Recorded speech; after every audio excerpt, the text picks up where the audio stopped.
right, let's try this again. It's like, what happened? I think we are live. All right, well, let's get started. Welcome, everyone. Hopefully everyone can see us and hear us okay. We are actually almost ending the day of the first day of the hackathon here. So we've got tons of people on site at MIT and lots of folks joining virtually. I'm very excited to be leading the Fireside chat here. I'm Adela Jamal. I'm an MIT Sloan Fellows MBA candidate, and I'm here with Katherine Von Jan from Salesforce. Katherine is the Chief Strategy Officer within the Office of Innovation at Salesforce. She has over 2 decades of experience in the tech and innovation space. She considers herself an entrepreneur and intrapreneur, and she's very passionate about the future of work. What a wonderful guest to be joining us here on this Friday. With that, I would love to turn it over to Katherine for a moment so she can share more about her background and her journey. Welcome, Katherine. Hi, thank you so much for having me. It's fun to be here with all of you. I guess just to give you a little bit of my background, I've been at Salesforce 9 years, always focused on innovation and intrapreneurship. My team focuses on the needs of our C-suite. We are innovating and incubating solutions with our partners, our customers, our stakeholders, including our employees.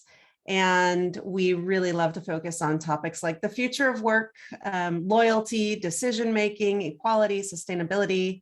The last year, obviously, deep focus on the future of work. I guess briefly before that, it's my background before Salesforce was also in innovation and intrapreneurship and entrepreneurship. I started my career at Lotus in Cambridge, Lotus Development, who was acquired by IBM, working with MIT grads, and went on to work on the future of mobility and collaboration and other topics. So always been kind of close to MIT throughout my career. So I'm really happy to be with all of you and happy to dive in on anything pretty much. So hope there's lots of good questions. Wonderful, thank you. And so you know exactly where everybody is situated right now, or at least those of us who are here on campus. So why don't we get started with the first question that's top of mind for so many of us. And also it's actually the theme of this year's hackathon, which is unlocking human capital. There are so many different interpretations of what that could mean. And I think it really depends on, who we are, where we are, and sort of, what level we might be in our organizations. So can you share with us, Katherine, what unlocking human capital actually means to you personally? Yeah, I mean, I think you're right about in a way it's a worldview based on our experience. I genuinely believe that we're all here for a reason and on this earth, and that we all have amazing and unique gifts and talents to offer the world. And it's kind of our obligation to figure out how to use those, but also how to bring those out in each other. And I just think it would be such a terrible tragedy if we let any of that human potential go to waste. And I think there's a combination of issues there, but many people maybe haven't thought about unleashing their own potential or hadn't had someone to help them unlock it or believe that they can. And so, unlocking human potential is both the individual understanding their own potential and wanting to kind of share that with the world and knowing how to wield it. And then it's also about others helping to unlock that. So I think, the big challenge with respect to unlocking human capital is just understanding each other better and how to use all that good stuff to solve the biggest, most interesting challenges on the planet together. And that's measured in terms of the value we create together. And value isn't just the ROI, the financial value, but it's also about solving meaningful problems. And so that's human potential and human capital to me. I love that. And I love that point also around the fact that it's not just sort of, one view or one angle. It's actually something that starts within the individual and then there's multi layers of it. And in order to solve it, it actually has to be viewed from all different vantage points.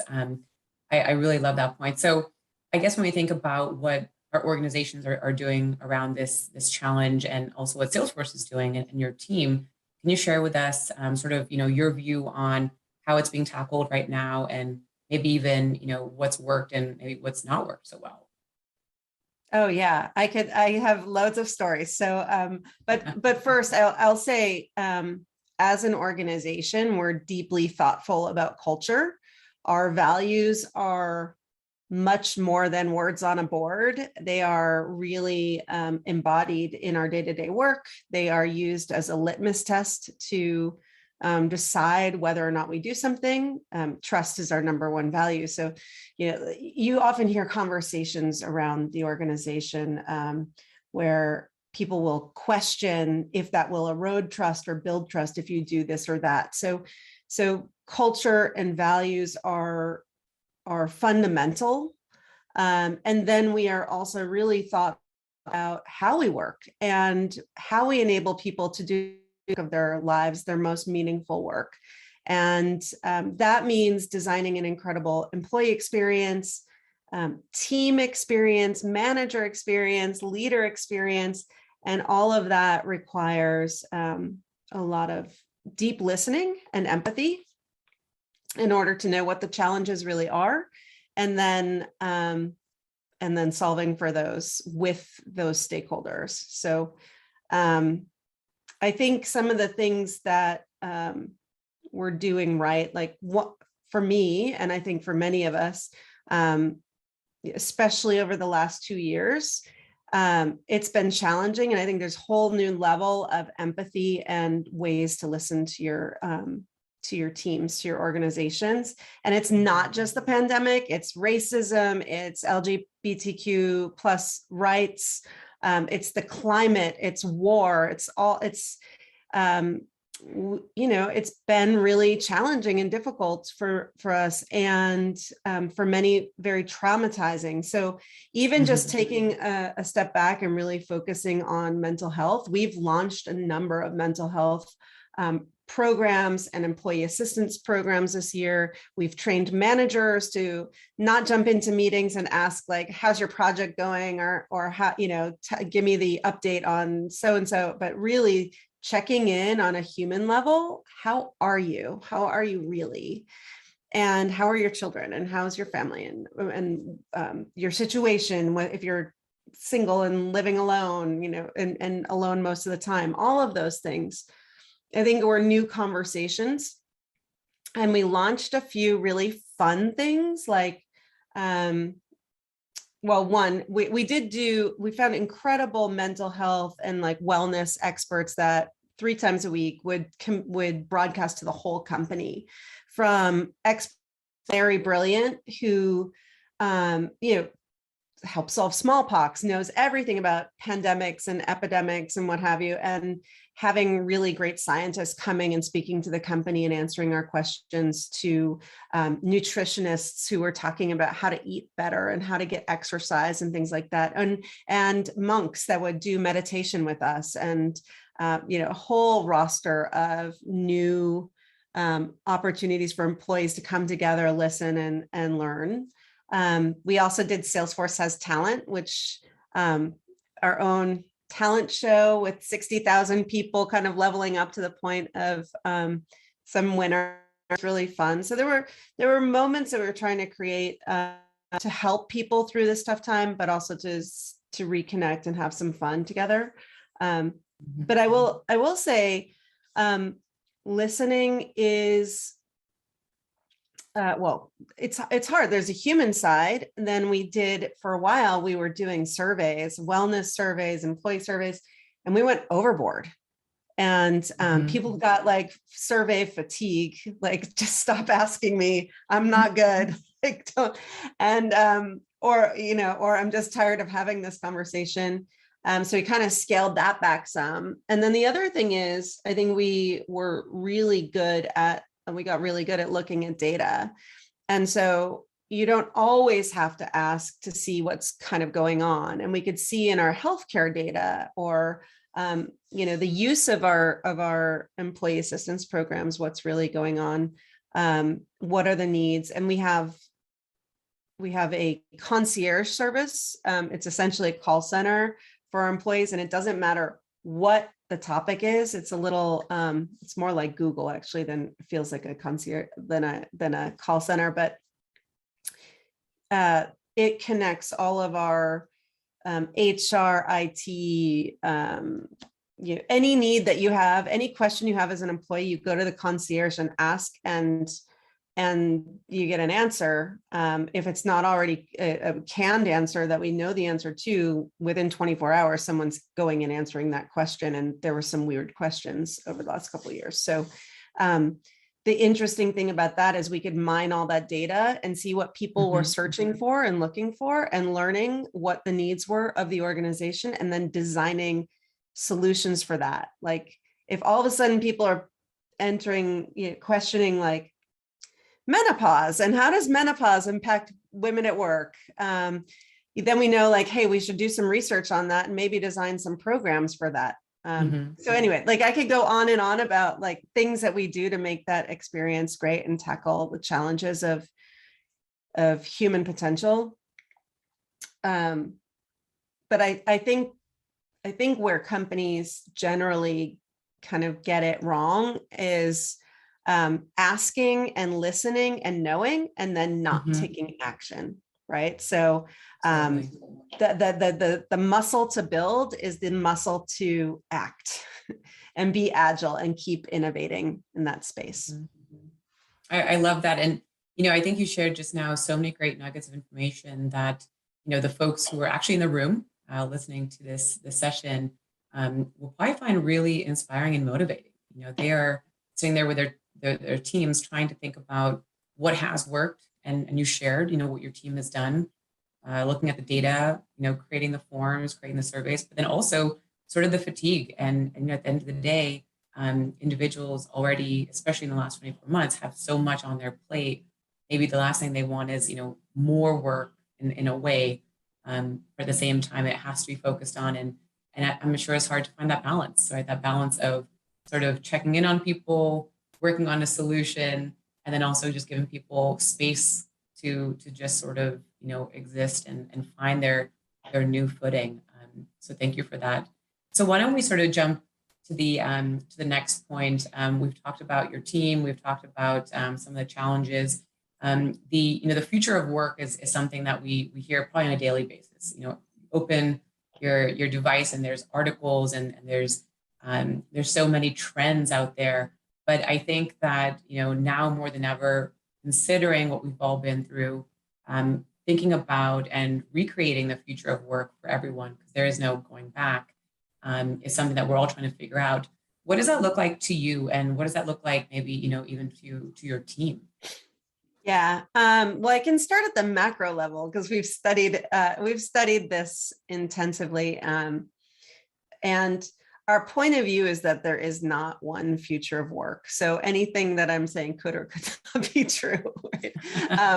And when you do scenario planning, you're really, sort of organizing your view of the future and looking at uncertainties. And I think it's important to say that first of all, there are trends that are current now, where you see actually they're in decline and some of those behaviors are stopping. There's the Horizon 2, sort of what's emerging and seems really interesting and growing. And then there's Horizon 3, which is like really edge cases. And you kind of wonder, like, is that going to be a thing? And it may or may not be. And when we organize all of that into point of view, we kind of found two major tensions that inform the future of work.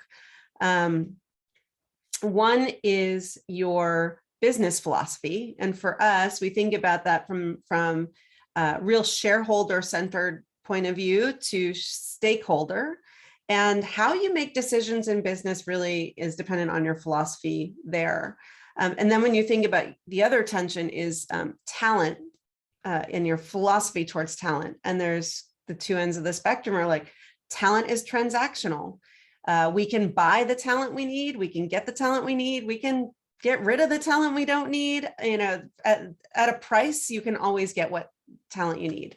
And then on the other end of that spectrum is a more developmental approach where you are cultivating and harvesting the talent that you need for the future. And it's kind of a deep investment in growing people's skills and having a candid conversation about which skills are atrophying so you can reskill and upskill. And so if you take those two tensions and you map them into 4 quadrants, as you know, I'm sure MBA students love to do, we end up with 4 real futures of work that we've validated across organizations. One, if you think about shareholder and transactional quadrant, that is what we call mercenary mountains. These are companies who are really just focused on the bottom line, and they will do whatever it takes to execute. And in a way, there is talent out there in the world that loves that. They're like, I will go to work every day and do exactly what you asked me to do. And I don't really care about culture. You don't need to develop me. I'll develop myself. I'd like to go home at the end of the day and be done. So pay me a really, great salary. Give me what I need. And we'll have that. It's transactional from both perspectives. And on the other end of the spectrum, sort of the stakeholder developmental approach, we call that one cooperative campus. And I often refer to it as a kibbutz. Like, we care about everybody that is in our network. We even care about their families. If someone's stressed out, we're going to pay them to go take a break. Maybe if there's not enough work for everybody to be working full-time, we'll have everyone work part-time, and we'll figure it out, right? We want everybody to be learning, growing, and sometimes getting that mental health break is something that's worth paying for, so that talent, when they come back full throttle, they're going to be okay. And the other 2 are the people preserve. The people preserve is where it's a little bit like a consulting company, or you might say the mafia, where an organization collects the talent that they need and they take care of them. They have a developmental approach, but they are rather, mercenary in that they will say, you're going to go now work on this project. So the contract here is, we'll take care of you, we'll develop you, we'll give you a great culture, and you will do whatever work we tell you or ask you to do. And that's, I think for those of us who've been in management consulting, you might go work on something like tobacco and not think that's for you, but you'll do it because it's just the project that you're asked to do. And the other one we call Hustle Harbor. And Hustle Harbor is transactional and entrepreneurial. And the idea is everybody in the organization is an entrepreneur. They are looking out for themselves. They're developing themselves. They're pretty shrewd about, we're here to create value. I think a great organization that falls in that category is Hire, the Chinese manufacturer. And they've taken 55,000 employees and made them entrepreneurs by spinning out their organization. You probably all know the case study. So for any one of these 4 quadrants, there are companies that are active, that fall in those categories, and there are strategies that work in any of them. Now, we may all have our preference, and I'm sure we do, for where we'd like to live and work, and organizations do too, and that's okay. And in some extreme cases, you might have multiple of those cultures all in one, microcultures in one organization. So I would just say, when we talk about the future of work, we know that with every decision that we make, every strategy will help us create the future of work for our organization. And so you have to be intentional about the decisions you're making, because it will attract or repel talent. And you just got to make sure you're thinking about the talent that you need, the relationship and the contract that you have with that talent in a way that is going to be successful for your business. So balancing all of those at once. Does that was a lot. That's incredible. And how interesting that there's actually these 4 sort of pillars. I haven't actually heard of those, but it is very much, I think, to your point around what is the organization focusing on, and then what does the person also want, and to understand that it will change, that it's actually not going to also remain static. And I think that's the other challenge, is asking the question of what does the future of work look like to you today, right? Because that's going to be continuing to evolve, and it's certainly an uphill battle too, because there's so much that we're still learning. And I also think about, at each step when we make a move, it takes a while to understand and be able to assess, did that work and who did it serve? And also, is that the path that we want to continue down? So I think that was incredible. Again, great nuggets of information. I'm sure the room is taking notes and using that hopefully for their solution that they're working on right now. So why don't we jump ahead then, sort of going off of the future of work, and of course, the work that you're doing at Salesforce and what you've been working on for the last few decades, talking about innovation within this whole ecosystem and this whole challenge statement. Where do you see innovation fitting in? What role would innovation actually play for you, and then also for the other companies right now? Yeah. I mean, I think innovation's never been more important and like on the tip of the tongues of C-suites everywhere, because the pace of change is accelerating. I mean, not only are we traumatized from all the change that happened over the last couple of years, but we've also learned, and we've done amazing things to cope and to innovate our way out of the pandemic. And I think, think about it, 100 million Americans went from working in a physical location to being remote, and did it successfully. And so that was just one innovation. But I think given all the change in the world, we need to constantly be sensing and making sense out of what's changing, and piloting, experimenting, and trying new things in order to meet the future at the pace the future's going. So, many people are saying like, oh, we want to go back to work, and asking about, how do we go back? And the question is really not about how you go back, it's how you go forward. And again, building that muscle set to say, I've got to go forward again and again and again. Like, it doesn't necessarily have to be a leapfrog, but we're constantly going to have our expectations set for what good looks like by our experiences as consumers, by whatever's happening in the world. And that means organizations have to deliver at least what the common expectations are. So just to kind of elaborate on that a little bit, if you think about what made us feel safe 3 years ago, that doesn't make us feel safe anymore. It didn't 2 years ago or a year ago. And so we had to change a lot of things: testing, masks, vaccine cards, all of these things were new. And now, we're doing things differently again. I wouldn't say we've gone back. I think we just have another iteration. And we're thinking deeply about, what is safety going to look like next year or the year after? And already thinking about, what do we create that doesn't exist today? And not only there's safety, but all of our human needs. Think about connection, how we felt connected, through Salesforce Has Talent and a virtual talent show is probably not going to keep working in the same way and be as delightful as it was the first time. You might have heard we're building the Salesforce Ranch. Like, the ranch is our solution for the next phase of reconnecting and coming back together and having fun together and being in nature and really fostering a deep human connection and bond and feeling belonging. But we'll have to continually think about all these human needs, all these expectations, and prioritize the things that need attention and innovation, ongoing, proactively.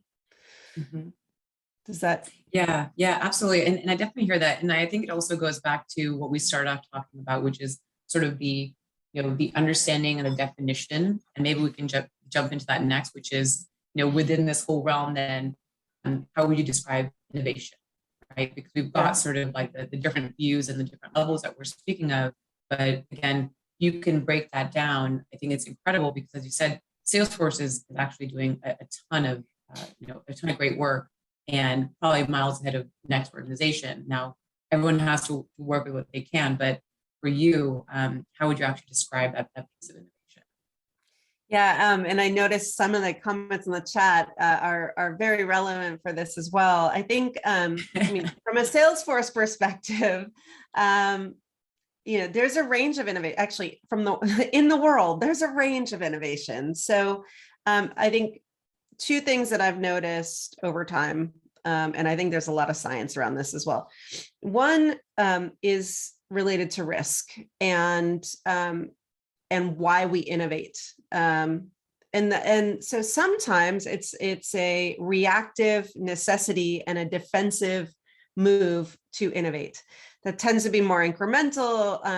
It doesn't have to be, but the motivation is really like, oh no, we've got to fix something, versus proactive, where you have seen the future, you've identified something, you have a hunch, you wonder if that thing is possible.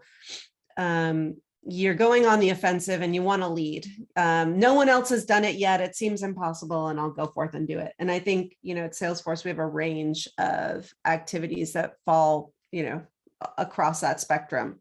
And then there's also kind of the scope of that innovation, and that is, on one end of the spectrum, very adaptive and saying like, all right, there is a problem or there's some innovation that exists within the boundaries of what we already know. So, and on the other end of the spectrum, it's like coloring outside the lines and being disruptive. And it's, about something you don't know. So the analogy is like, you might have to innovate to make better roads to drive on, or, and that's fitting in a system where roads matter.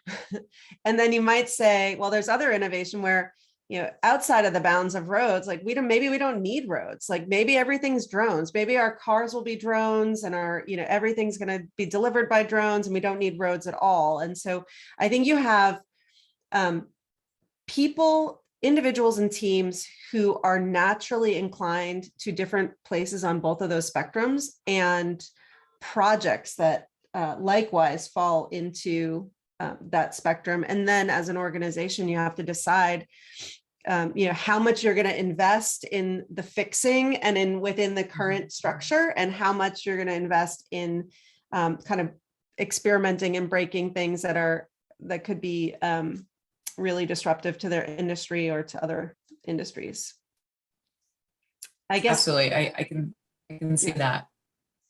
Sorry, go ahead. I was going to say, the story I often tell about this is sort of Edison versus Galileo. Like, and Edison is obviously lauded for being an incredible innovator.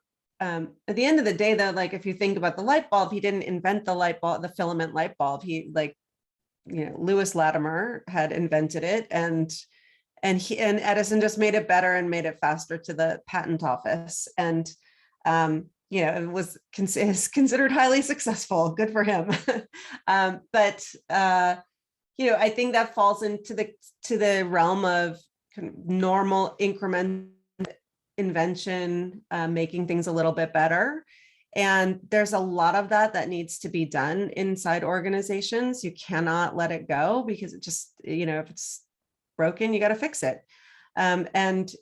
And Galileo getting thrown in jail because he believed in, crazy Copernicus's view of the sun at the center of our galaxy here, of our universe, that really broke the system. Like the church said, no, like we don't, all of our stories and rules, like you're going in jail. And I think it's really hard to do that kind of innovation inside an organization.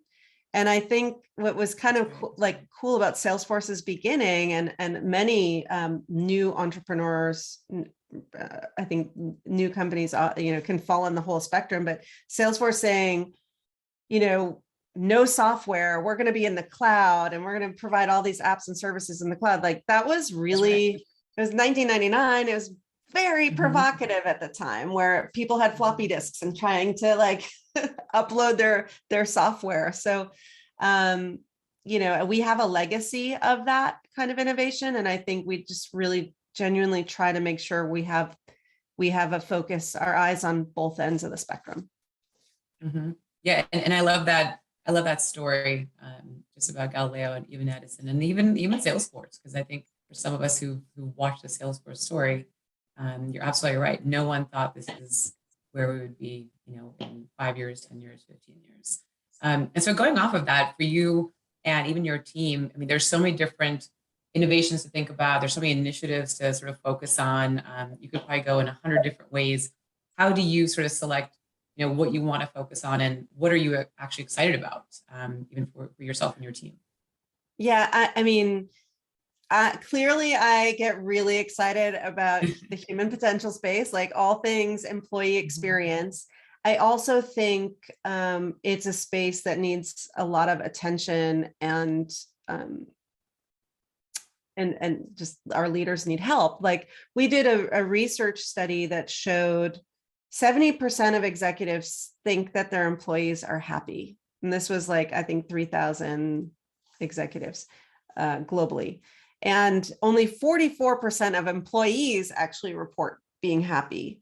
And so like there's just a disconnect that it's that for employers or for leaders that, like my organization is fine, we can keep going.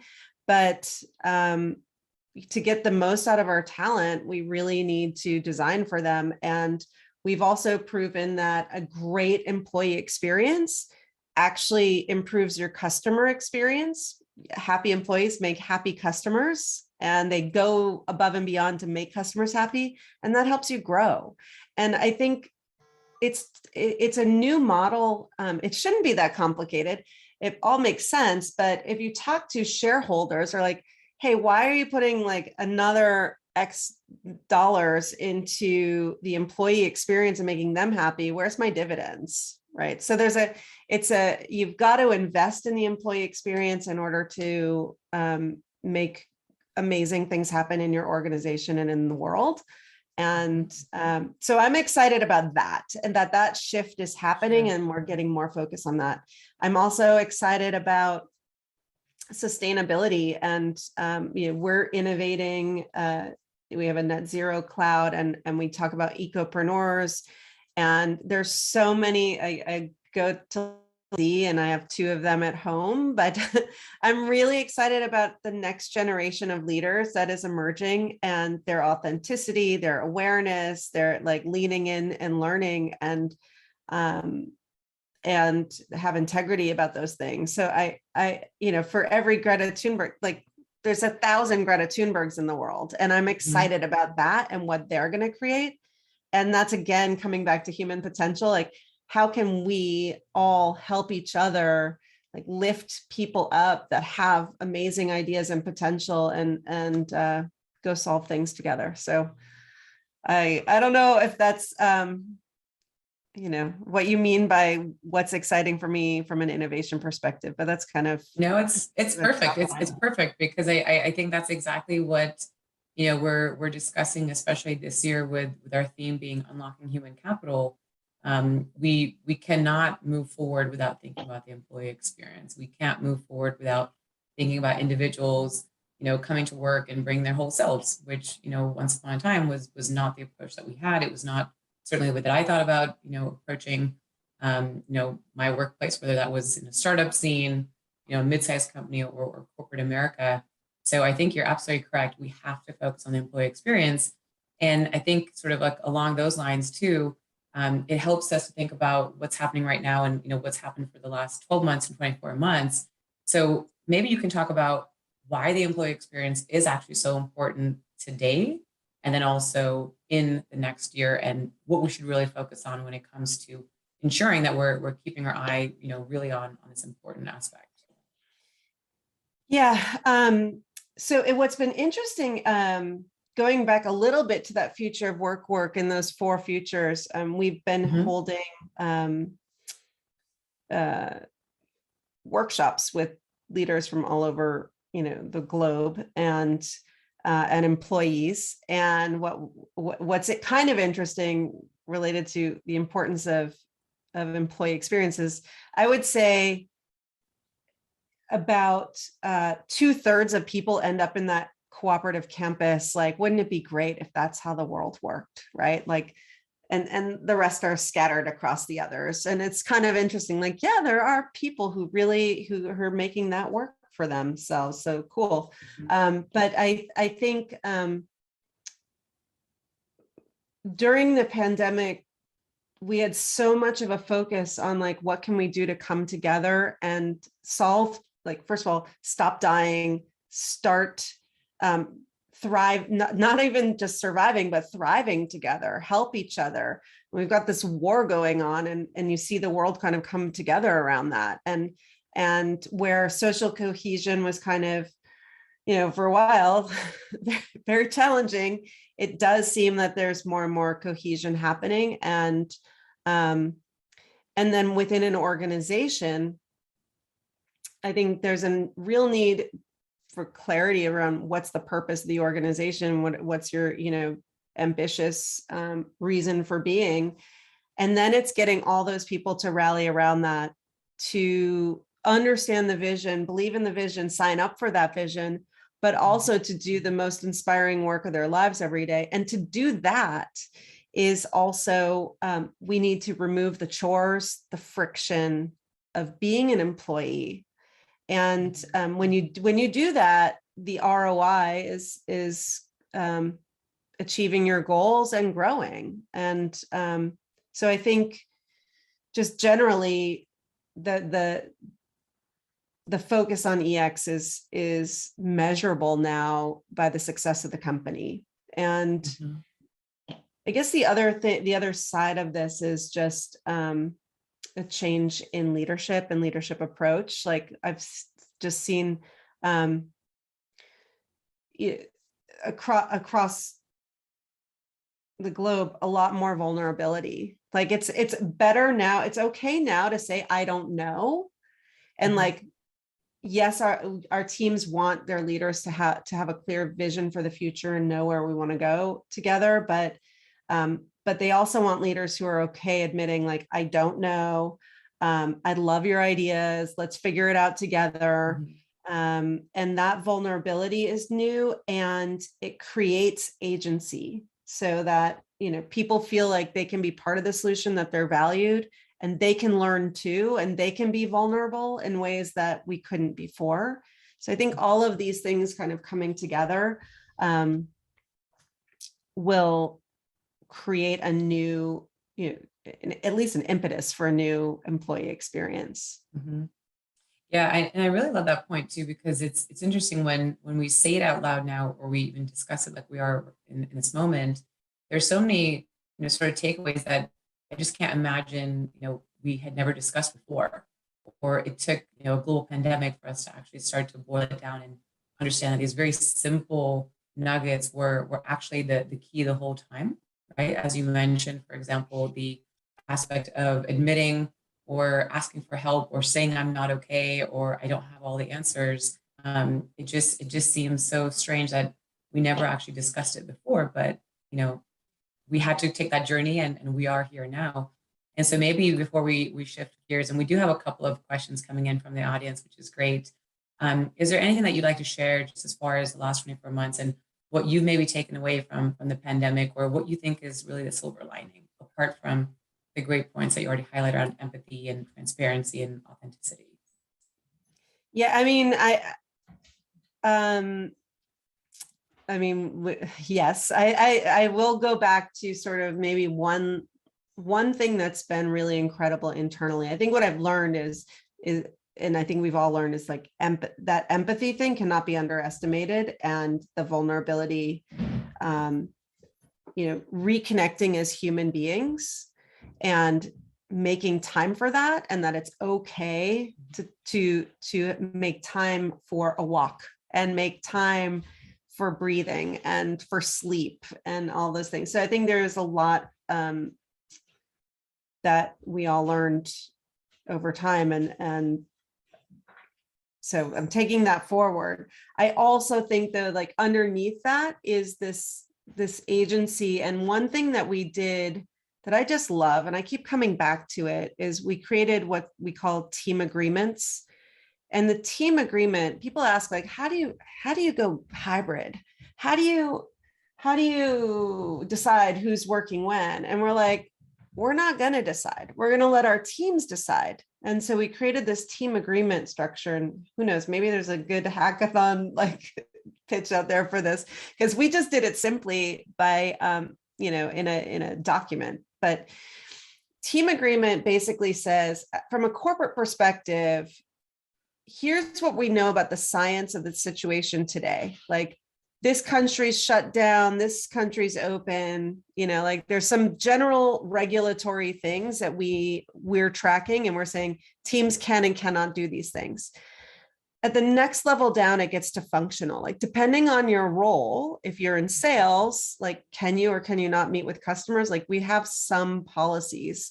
Some roles had to be in the office and security and what have you.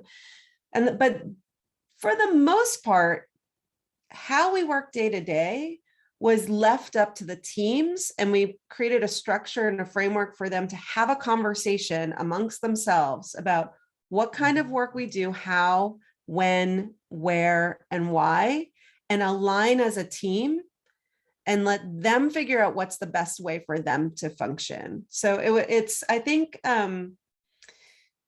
that level of agency and empowerment is, had not been discussed, at least in our organization before that, at that level, and making sure every individual knows how to have that conversation. So that's one thing I've learned and I'll take forward.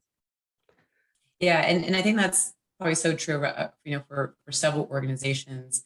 But I really admire that you're being so forthcoming about that and so transparent, because I think that's also just extremely refreshing. So, Katherine, this was amazing. Thank you. We do have a number of questions, but the first one is actually, if you could just quickly repeat those 4 quadrants. The audience seems to really have taken a liking to it. If you could just quickly run through that again. Thank you. Yeah, and I'm happy to send a slide or whatever afterwards, or come back and have a talk just about those. But they are mercenary mountains, which is shareholder and transactional. Then there's the people preserve, which is shareholder and developmental. There is the cooperative campus, which is developmental and stakeholder. And then there is hustle harbor, which is stakeholder and transactional, if that helps. If you can imagine the quadrants. All right. I hope folks got that. And yes, we've been asking all of our phenomenal guests if they're okay in having people reach out to them afterwards. So why don't I just jump over to one of the questions here, and hopefully it's something that you can speak to. The first question is, how has the company's culture been impacted by the acquisitions that the company has made? Or, how do you think about absorbing different organizations and different cultures, and then sort of like bring them into what is Salesforce, or what is your team? Yeah, thanks. I love the question. And so first, we obviously do ambitiously acquire. Usually our acquisitions are informed by our customers' needs, or they're asking for something that's coming, and we're kind of watching what our customers are already interested in or using, what relationships they have. There's a shared culture between us and many of our customers. And so if they understand Salesforce, often they'll say to us, "Oh, you should really talk to this company. We love them, and that like there seems to be a good culture fit," or "We think that this would really complement what you have." And part of our due diligence is a culture kind of conversation, cultural analysis. And so there's got to be some sort of DNA that is associated already coming in. And then, we've learned through all these acquisitions that, we have to be really thoughtful. We are very, very thoughtful. So there's a whole process for onboarding organizations, for teaching them about our culture, including them in events. Volunteering is huge at Salesforce. So we do volunteering events with our acquisitions and like help them understand our values first and foremost through that experience. There's always a very detailed plan, sort of like week by week for many, many months around like what we communicate when, and when do you, like we don't just throw people into, hey, we're flipping the switch and now you're on all our systems and like get on board with it. It's much more collaborative around figuring out the best way to integrate teams. And so we do have it's an art and a science. And if you are interested in a presentation on that, like I can connect you with all the people who do that in depth. I will say one of the things that's hard that you might not think about is inorganic innovation or inorganic growth. Like when we acquire these companies, it's usually to do something very innovative. And I think for some employees, they kind of go like, well, wait a minute, like we could build that, or wait a minute, like we, if only given some time. And so, like it's an amazing injection of innovation when we get a whole bunch of new people that have been building something and doing something. And I think we celebrate that, and it is awesome. And we recognize that that's not easy for everyone in the company either on the core side. So we design for both and help people get to know each other better, and again, like collaborate more, because then you get, yes, you could have maybe built that, but you didn't, and they did. And like, what could you go build together now? Like that's the opportunity. Right. Thank you. And I think that totally makes sense. And I think a lot of us have probably, been on one side or the other in the situations. So sort of going off of, what employees are also thinking, there's a question here around the employee surveys. And as you mentioned earlier, something that I'm sure Salesforce had to sort of lean into. There's a comment here which says, sometimes it feels as though the surveys come out, but we're not sure if they're actually for strategic decisions. From an employee's perspective, sometimes there's a little bit of skepticism around, is this actually going to make a difference? Is this actually going to drive change? Maybe even thinking about, who's hearing these thoughts, whether it's a complaint, where it's a comment, or it's a request for change. So what are your thoughts on the surveys more broadly? And of course, please answer only what you can.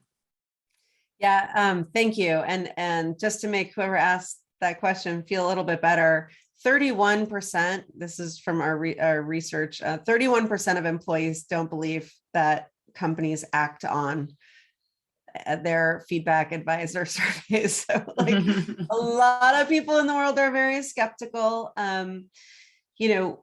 We do take action. And I think that there's a notion of, if you're going to look under the hood, you can't just close the hood if you don't like what you see. And so, I guess in terms of being thoughtful about what you ask, we're very, very intentional about what we're asking and how we're asking it, so that we can get insight into what's really happening. I mean, ethnographic research would be amazing, but we can't always do that. And so how do you kind of get your pulse on the broader population? I guess the data scientists team in our employee success team is actually run by a guy who was a PhD in psychology. He studied with Csikszentmihalyi, and he's really brilliant about how you ask questions and why. And then we have complete transparency over those dashboards. So it's anonymous. Well, not even really. I'll tell you, like our employee surveys that share like how teams are doing, how managers are doing, are 100% transparent. I believe it's like if you have over 10 people reporting to you, then they make it transparent. And like I can look up anyone. I can look up Mark Benioff. I can look up my peers, and anyone can look up me and how my team thinks I'm doing. So there's not, I think taking away the taboo of like that it's some hidden treasure chest of data that no one gets to see. Like if you just open it up and let people see the data, then they start to trust the data more. Now there's always like people who will think like, oh, I better not say what I really think on the survey. And there's some, bias that you have to calculate from that perspective. But I think having a culture of transparency is what helps make those surveys more meaningful and people more likely to tell the truth. And I'll say one other thing that we do, we have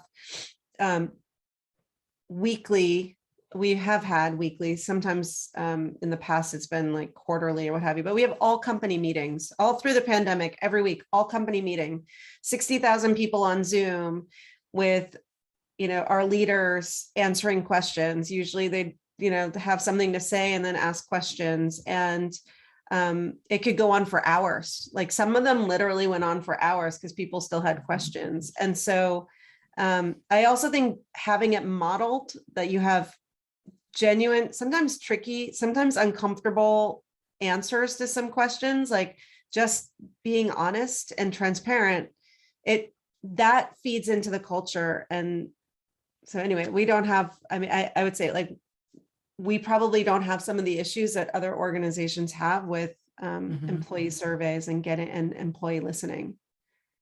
That's incredible. Thanks for sharing that, Catherine. And I love the sort of comment around the transparency where it's not only that you're requesting it, but every single person is sort of living it.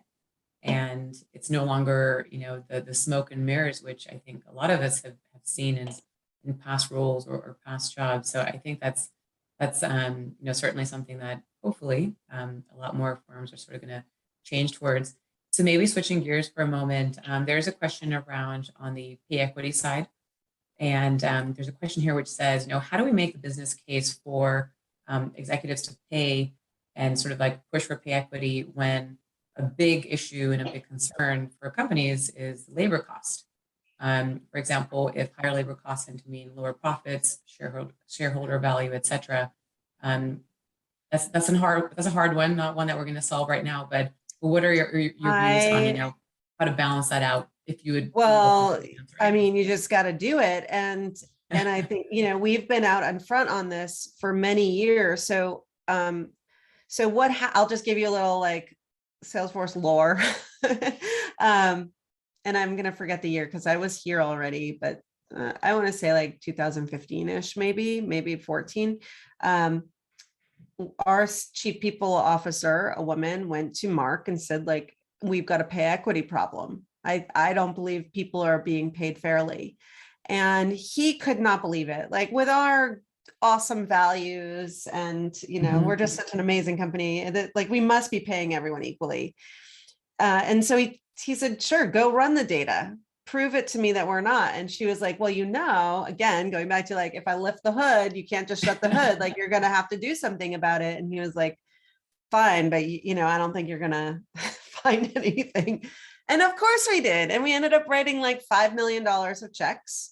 And the legal team was like telling Mark, don't do this. You can't, don't tell the story. Don't let people know because it's complicated, right? Like it is brave to say, we're going to do this. And I don't care what it takes and how much we have to pay. We're going to fix it. And by the way, you're not fixing it once. We review this data all the time. When you acquire a company, you acquire pay equity problems, right? So it's a constant behavior now where we're continuously monitoring pay for, equal pay for equal work and writing checks, adjusting things. And like, it could be a white cisgender male that gets the check. Like, it doesn't matter who gets the check in the end. It's just, we're monitoring and making sure globally that we're paying fairly and equally. Incredible. So Yeah, it has been incredible. I mean, I love that. I love that. And you know what? I'll be honest, like I don't see other companies stepping up in the same way, and they can, because I'm telling you, like, we created an AI to go do this work, and we've nailed it. And you know, I mean, I think if the world wanted to solve this problem, they could. Absolutely. And I love that point too, because I think, like you're saying, you're not fixing it once, it's ongoing, but once you sort of lean into that, and also I think commit to it, and if you look at it end to end, it will actually improve the bottom line, right? We know that this has to be done. We know that diverse teams make a difference. I mean, there's so many great data points now, but you're right, not all companies, I think, are ready for that. A lot of probably fearful to actually see what's under the hood. So I really commend, you and the whole organization for the great work.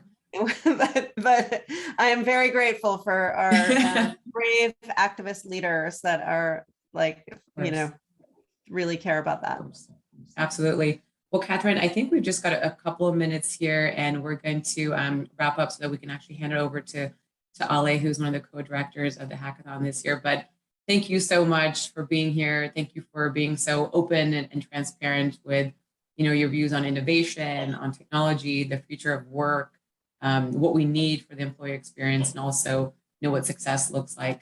It's been a great chat with you. So thank you very much. And hopefully we will get another chance to work together in the future. With that said, we're going to pass it over to Ale Rigobon, who is one of the co-directors, and she is going to share with the team sort of the next steps, what they can look forward to today, and then also for the rest of the hackathon. So thank you all so much. Hope you enjoyed this fireside chat, and we'll see you soon.